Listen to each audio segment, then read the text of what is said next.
Fanahitana fiakarany hatramin'ny 20 isanjato isam-bolana ny fandefasana entana teo anivon'ny orinasa mpanjakana amin'ny sahan'izany izay eo ambany fitatana ministera MPTDN sy ny fifandraisan-davitra ary ny fampiroboroboana ny atao arakajy mirindra isin'ny fitantanana mangarahara natao manaraka ny teknolojia vaovao amin'ny fifandraisana manomboka izao ny fandefasana entana. Faranena Razafindravelo.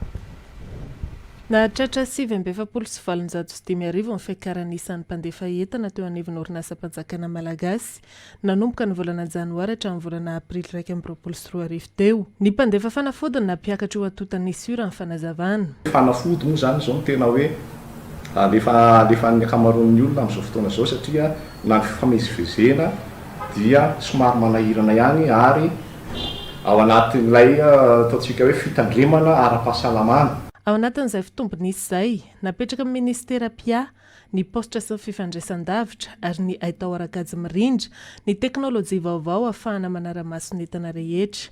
Izany digitalisation zany dia mirindran-dalana amin'ny vinan'ny ministera PAOSITRA sy ny fifandraisan-davitra ary ny fampiroboroboana ny atao arakajy mirindra.